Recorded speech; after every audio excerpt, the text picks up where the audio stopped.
വിദേശത്ത് നിന്ന് ധനസഹായം കൈപ്പറ്റുന്ന NGO-കൾ, വിവിധ ട്രസ്റ്റുകൾ, വിവിധ സംഘടനകൾ എന്നിവയുടെ പ്രവർത്തനങ്ങളെ കൂടുതൽ കർശനമായി നിയന്ത്രിക്കുന്നതിനായിട്ട് ഭാരത സർക്കാർ 2026 മാർച്ചില് ലോക്സഭയിൽ ഒരു ബില്ല് അവതരിപ്പിച്ചിരിക്കുകയാണ്. അതാണ് FCRA ബില്ല്. ചങ്ങനാശ്ശേരി അതിരൂപതയുടെ കീഴിൽ ഇപ്പോൾ 100-ലധികം കാരുണ്യ ഭവനങ്ങളാണ് പ്രവർത്തിക്കുന്നത്. ഈ ഒരു ബില്ല് നമ്മുടെ കാരുണ്യ ഭവനങ്ങളെയും അവയുടെ പ്രവർത്തനങ്ങളെയും കാര്യമായി ബാധിക്കുമെന്നതുകൊണ്ട് തന്നെ നമ്മുടെ പിതാക്കന്മാര് ഈ ബില്ലിനോട് പ്രതികരിച്ചിരിക്കുകയാണ്. ഈ ഒരു അവസരത്തിൽ നമ്മുടെ ചങ്ങനാശ്ശേരി അതിരൂപതയിലെ കാരുണ്യ ഭവനങ്ങളെ നിങ്ങൾക്ക് മുൻപിൽ പരിചയപ്പെടുത്തുകയാണ് മാക് TV.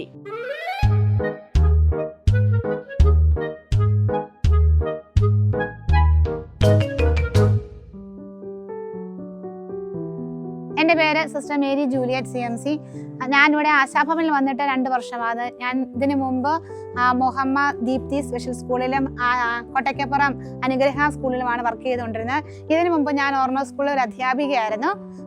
ശരിക്കും പറഞ്ഞാൽ ഞാൻ അവിടെ എനിക്ക് ശരിക്കും ഒരു മാനസാന്തരത്തിൻ്റെ ഒരു വഴിയായിരുന്നു. ഞാൻ ഓർമ്മ സ്കൂളിൽ പഠിപ്പിക്കുന്ന സമയത്ത് എൻ്റെ അവിടെ ഞാൻ അവിടുത്തെ പ്രിൻസിപ്പളായിരുന്ന സമയത്ത് ഒരു ടീച്ചറിനെ ഒരു കൊച്ചിനെ മാനേജ് ചെയ്യാൻ ഭയങ്കര ബുദ്ധിമുട്ടുണ്ടായിരുന്നു. ഒരു സ്പെഷ്യൽ കിഡ്സിനെ മാനേജ് ചെയ്യാൻ ബുദ്ധിമുട്ടായിരുന്നു. ഞാൻ എൻ്റെ ഓഫീസിൽ കൊണ്ടുവന്ന് ആ കുട്ടിയെ പഠിപ്പിക്കുമായിരുന്നു. അപ്പോൾ ആ കുട്ടി ശരിക്കും പറഞ്ഞാൽ അതിൻ്റെ പേര് സന എന്നായിരുന്നു, സന ഫാത്തിമയായിരുന്നു. അപ്പോൾ ആ കുട്ടിയിൽ ഒത്തിരി മാറ്റം എനിക്ക് കാണാൻ സാധിച്ചു.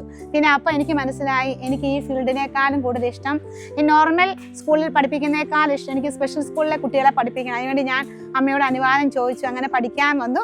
ശരിക്കും പറഞ്ഞാൽ എനിക്ക് ഒത്തിരി സന്തോഷമാണ് ഈ ഫീൽഡിൽ വന്നതിൽ. എനിക്ക് ഒത്തിരി സന്തോഷമുണ്ട്. പിന്നെ ആശാഭവനിൽ പിന്നെ ഈ ഫീൽഡിൽ വന്ന സമയത്ത് ചെറിയ ബുദ്ധിമുട്ടൊക്കെ നമുക്കുണ്ടാവുമല്ലോ. പെട്ടെന്ന് ചില പിള്ളേർ പെട്ടെന്ന് ദേഷ്യ സ്വഭാവമുള്ളവരുണ്ട്, ചിലർക്ക് നല്ല ക്യൂട്ടായിട്ട് സ്നേഹിക്കുന്നവരുണ്ട്. അങ്ങനെ പല ടൈപ്പിലുള്ള കുട്ടികളൊക്കെ ഉണ്ട്. പക്ഷേ അവരെ നമ്മൾ അവരുടെ ആ രീതിയിൽ ബിഹേവിയർ തെറാപ്പിയെ, പിന്നെ അതോടൊപ്പം തന്നെ ഒക്യുപേഷണൽ തെറാപ്പി, പിന്നെ സെൻസറി തെറാപ്പി, അങ്ങനെ തെറാപ്പികളൊക്കെ കൊടുക്കുമ്പോൾ ഈ കുട്ടികൾക്ക് ഒത്തിരി മാറ്റം കണ്ടിട്ടുണ്ട്. പിന്നെ അവരുടെ മാതാപിതാക്കളുടെ സന്തോഷം, ആ കുട്ടികളുടെ മാതാപിതാക്കൾ ശരിക്കും പറഞ്ഞാൽ അവർ ഒത്തിരിയേറെ വേദനിക്കുന്നവരും അതോടൊപ്പം തന്നെ സങ്കടപ്പെടുന്നവരാണ്. അപ്പോൾ ശരിക്കും പറഞ്ഞാൽ നമ്മൾ ആ മാതാപിതാക്കളുടെ ആ വേദനയൊക്കെ മനസ്സിലാക്കുമ്പോൾ അവർ ആ കുഞ്ഞുങ്ങളെ ദൈവം നൽകിയവരാണെന്ന ബോധ്യത്തോടെയാണ് ഓരോ മാതാവും പിതാവും ആ കുട്ടിയെ നോക്കുന്നത്. പിന്നെ അവർക്ക് ഒരു ആശ്വാസമാകുവാൻ നമുക്ക് ഈ സ്ഥാപനത്തിൽ സാധിച്ചിട്ടുണ്ട്. അതിന് തമ്പുരാനോട് നന്ദി പറയാണ്. ഈ ആശാഭവനെ പറ്റി ഒന്ന് പറയാം. ആശാഭവൻ 1973 സ്ഥാപിതമായ ഭവനമാണ്. ശരിക്കും പറഞ്ഞാൽ ഇപ്പം 53 വർഷം കഴിഞ്ഞ് അഭിബന്ധ്യ പടിയറ പിതാവിൻ്റെയും അതോടൊപ്പം തന്നെ നമ്മുടെ പൗത്യ പിതാവിൻ്റെയും അനുഗ്രഹ ആശസ്സുകളോടെ തുടങ്ങിയതാണ്. അതോടൊപ്പം തന്നെ ബഹുമാനപ്പെട്ട നമ്മുടെ ഫെലിക്സ് അച്ഛനും ഈ ആശാഭവന്റെ വളർച്ചയ്ക്ക് വേണ്ടി ഒത്തിരിയേറെ ത്യാഗങ്ങൾ അനുഷ്ഠിച്ചിട്ടുണ്ട്. ശരിക്കും പറഞ്ഞാൽ ഈ ഭവനം 4 കോൺഗ്രിഗേഷനിലെ സിസ്റ്റേഴ്സ് ഒന്നിച്ചാണ് ഈ ഭവനം ആദ്യം തുടങ്ങിയത്.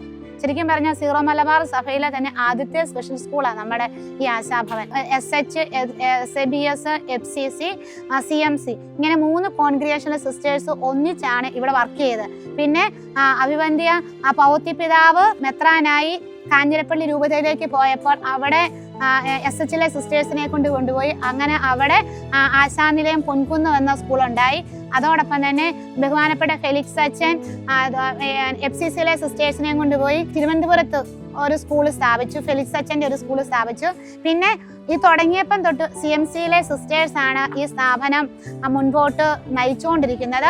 അതിന് ചങ്ങനാശ്ശേരി അതിരൂപതയിലെ അഭിബന്ധ പിതാക്കന്മാരും ഡയറക്ടേഴ്സും പ്രൊക്കുറേറ്റർ അച്ഛന്മാരും അതുപോലെ തന്നെ എല്ലാവരുടെയും സഹായവും സഹകരണവും ഒക്കെ ഈ സ്ഥാപനത്തിന്റെ വളർച്ചയ്ക്കുണ്ട്. ഇതിനുവേണ്ടി സഹായിച്ച അതോടൊപ്പം തന്നെ ഈ സ്ഥാപനം മുൻപോട്ട് കൊണ്ടുപോകാൻ വേണ്ടിയിട്ട് സഹായിച്ച ഒത്തിരി നല്ല നമ്മുടെ ബെനിഫാക്ടേഴ്സ് ഉണ്ട്. അവർക്കെല്ലാം ഒത്തിരിയേറെ നന്ദി പറയുകയാണ്. ദൈവം അവരെയും അവരുടെ കുടുംബത്തെ അനുഗ്രഹിക്കട്ടെ എന്ന് പ്രാർത്ഥിക്കുന്നു. കുട്ടികളെ പറ്റിയാണെങ്കിൽ ശരിക്കും പറഞ്ഞാൽ എനിക്ക് തന്നെ ഒത്തിരി അത്ഭുതം സൃഷ്ടിച്ചിട്ടുണ്ട് ഈ കുട്ടികൾ. ഇവിടെ 4 വയസ്സ് മുതൽ ശരിക്കും പറഞ്ഞാൽ 50 വയസ്സുള്ള പിള്ളേർ വരെയുണ്ട്. കാരണം 18 വയസ്സിന് മുകളിലുള്ള പിള്ളേര്, വൊക്കേഷണൽ പിള്ളേരും 18 വയസ്സിന് താഴെയുള്ള പിള്ളേർക്ക് അക്കാഡമിക് ആയിട്ടുള്ള ലെവൽ, അത് തന്നെ അവരെ തന്നെ തിരിച്ചിട്ടുണ്ട്.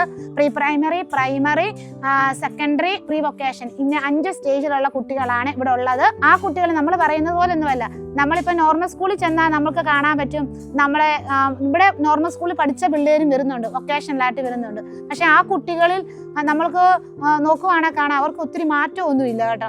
അവരെ സ്വന്തം പേരെഴുതാൻ അറിയാത്തവരാണ്, സ്വന്തമായി കണക്ക് കൂട്ടാൻ അറിയാത്തവരൊക്കെ ഉണ്ട്. പക്ഷേ നമ്മളിവിടെ പഠിക്കുന്ന കുട്ടികളെ പൊതുവേ ഞാൻ നോക്കിയിട്ട് എല്ലാവർക്കും എഴുതാനും വായിക്കാനും അത്യാവശ്യം അവരുടേതായ കാര്യങ്ങളൊക്കെ മാനേജ് ചെയ്യാനും മണി മാനേജ്മെന്റ് അറിയാം, അതോടൊപ്പം തന്നെ ടൈം മാനേജ്മെന്റ് അറിയാം. പിന്നെ ഒരുമാതിരി അവർ ഡെയിലി ലൈഫിലുള്ള എല്ലാ ആക്ടിവിറ്റികളും അവർ ചെയ്യും. പിന്നെ അവരുടെ പഠനത്തിന്റെ നിലവാരം ഇവിടുന്ന് ഇപ്പം നമ്മൾ തന്നെ 10ാം ക്ലാസ് +2 ഒക്കെ പഠിപ്പിക്കുന്നതിന് മുൻപോട്ട് നമ്മളെ SB കോളേജിന്റെ ഇവിടെ ഡിസബിലിറ്റി സെന്ററുമായിട്ട് അവരുമായിട്ട് ബന്ധപ്പെട്ട് ഇനിയും തൊഴിൽപരമായ മേഖലയിലേക്ക് അതിപ്പം പുതിയതായിട്ട് വരുന്നതിന് പുതിയൊരു ബിൽഡിംഗ് വരുന്നുണ്ട്. ആ ബിൽഡിങ്ങിൽ നമ്മൾ പിള്ളേരെ ഇലക്ട്രോണിക്സ്, പിന്നെ അതോടൊപ്പം തന്നെ പ്ലംബിങ്, വയറിങ്, ഫിറ്റിങ്സ് അങ്ങനെയുള്ള എല്ലാം പുതിയതായിട്ട് പഠിപ്പിക്കാനും കൂടെ പോവുകയാണ്. ഈ സ്ഥാപനം അനേക മാതാപിതാക്കൾക്ക് ഒരു അത്താണിയായ ഒരു ഭവനമാണ്. ഇവിടെ 147 സ്റ്റുഡൻസ് ഉണ്ട്. അതോടൊപ്പം തന്നെ അധ്യാപകരായിട്ട് 12 അധ്യാപകരും അതോടൊപ്പം അനധ്യാപകരായിട്ട് 15 പേരും, അങ്ങനെ 25ഓളം സ്റ്റാഫാണ് ഇവിടെ വർക്ക് ചെയ്യുന്നത്. പിന്നെ ഒരു ദിവസം രാവിലെ നമ്മൾ 9:30 ആകുമ്പോൾ ടീച്ചേഴ്സിന് പ്രെയർ ഉണ്ട്. പിന്നെ അത് കഴിഞ്ഞിട്ട് കുട്ടികൾ അസംബ്ലിയെ, പിന്നെ നമ്മുടെ ആക്ടിവിറ്റി എന്ന് പറഞ്ഞാൽ പഠനം രാവിലെ തൊട്ട് ഉച്ച വരെ അക്കാഡമിക് ആയിട്ടുള്ള പഠനമാണ്. അത് കഴിഞ്ഞിട്ട് നോൺ അക്കാഡമിക്, അതായത് ഡാൻസ്, പാട്ട്, യോഗ, പിന്നെ പല തെറാപ്പികൾ അങ്ങനെയുള്ളതെല്ലാം ഉച്ച കഴിഞ്ഞാണ് നമ്മളിവിടെ ചെയ്യുന്നത്. രാവിലെ 10 തൊട്ട് 1 മണി വരെ കുട്ടികൾക്ക് ക്ലാസ് ആണ്. പിന്നെ അത് കഴിഞ്ഞിട്ട് ഉച്ച കഴിഞ്ഞ് 2 മണി തൊട്ട് 3:30 വരെ നോൺ അക്കാഡമിക് ആയിട്ടുള്ള കാര്യങ്ങളൊക്കെ പഠിപ്പിക്കും. പിന്നെ വൊക്കേഷണൽ ആയിട്ട് ഇവിടെ നമുക്കുള്ള സ്റ്റിച്ചിങ് ഉണ്ട്, പിന്നെ പേപ്പർ ബാഗ് നിർമ്മാണമുണ്ട്, അങ്ങനെ പലതൊക്കെ ഉണ്ട്. ചില കുട്ടികളുടെ മാതാപിതാക്കൾ ഇവിടെ വന്ന് സ്കൂളിലേക്ക് വന്ന് അവർ തന്നെ അവരുടെ വെഹിക്കിളെ കൊണ്ടാക്കുന്നവരുണ്ട്. പിന്നെ സ്കൂളിന്റെ വണ്ടിക്ക് പോകുന്നവരുണ്ട്. പിന്നെ ഹോസ്റ്റലുണ്ട്. നമുക്ക് ഹോസ്റ്റൽ ഇവിടെ അവൈലബിൾ ആണ്. അപ്പോൾ ഹോസ്റ്റലിൽ നിൽക്കുന്നവർക്കാണെങ്കിൽ അവരിവിടെ തന്നെ ഉണ്ട്. അവർക്ക് രാവിലെ അവർ കറക്റ്റ് 5:50 ആകുമ്പോൾ ഉണരും. പിന്നെ അവരുടേതായ കുറച്ച് ആക്ടിവിറ്റികളൊക്കെ ഉണ്ട്, ഡെയിലി എക്സസൈസ് അങ്ങനെയുള്ള കാര്യങ്ങളൊക്കെ ഉണ്ട്. ചങ്ങനാശ്ശേരിയിൽ നിന്ന് ശരിക്കും പറഞ്ഞാൽ കോട്ടയം വരെയുള്ളവരുണ്ട്. പഠിക്കുന്നതിന് ഫീസില്ല. തെറാപ്പികൾക്ക് നമ്മളിവിടെ ഫീസ് മേടിക്കാറില്ല. പഠിക്കുന്നതിന് ഒന്നിനും സ്പീച്ച് തെറാപ്പി, ഫിസിയോതെറാപ്പി, പിന്നെ നമ്മളിവിടെ ഡെയിലി പഠിപ്പിക്കുന്നതിനൊന്നും ഒരു ഫീസൊന്നുമില്ല. ഞാൻ ലേറ്റ് വൊക്കേഷനാണ്. ഞാൻ ഡിഗ്രി ഒക്കെ കഴിഞ്ഞാണ് അവളെ സിസ്റ്റർ ആവാൻ വന്നത്. പക്ഷേ എൻ്റെ മനസ്സിൽ എനിക്ക് തോന്നുന്നത് അനാദി മുതലേ ദൈവം എന്നെ ഒരുക്കുമായിരുന്നെന്ന് തോന്നുന്നു. കാരണം എൻ്റെ കൂടെ ഉണ്ടായിരുന്ന എല്ലാവരും ഈ ഫീൽഡുകാരായിരുന്നു, ഈ ഫീൽഡിൽ പഠിച്ചവരായിരുന്നു. പക്ഷേ അതിൽ ഞാൻ മാത്രമേ ഉള്ളൂ അവസാനം വരെ നിലനിന്ന്. അവരെല്ലാം ഇടയ്ക്കങ്ങ് പോവുകയും ചെയ്തു. ശരിക്കും എൻ്റെ ദൈവാനുഭവം എന്ന് പറഞ്ഞാൽ എനിക്ക് ഈ ഫീൽഡിൽ വന്നതിൽ ഒത്തിരി സന്തോഷമുണ്ട്. കാരണം ഈ കുഞ്ഞുങ്ങളെ ശുശ്രൂഷിക്കുന്നതിലും ഈ കുഞ്ഞുങ്ങളെ കരുതുന്നതിലും അവർക്ക് വേണ്ടി പഠിപ്പിക്കുന്നതിലൊക്കെ ഒത്തിരിയേറെ സന്തോഷമുണ്ട്. കാരണം ചിലപ്പോൾ ഞാൻ ഓർക്കും, ചിലപ്പോൾ നമ്മുടെ മനസ്സിലൊക്കെ വിഷമമൊക്കെ വരുമ്പോൾ ഇവരെ കാണുമ്പോൾ എൻ്റെ ചില വിഷമങ്ങളൊക്കെ പെട്ടെന്ന് മറന്നു പോവുകയൊക്കെ ചെയ്യാറുണ്ട്. പിന്നെ ശരിക്കും പറഞ്ഞാൽ എൻ്റെ ദൈവവിളിയെ കുറിച്ച് പറയുകയാണെങ്കിൽ, ദൈവവിളി ഒരു സിസ്റ്റർ ആയാലും ഞാൻ അഭിമാനിക്കുന്നുണ്ട്.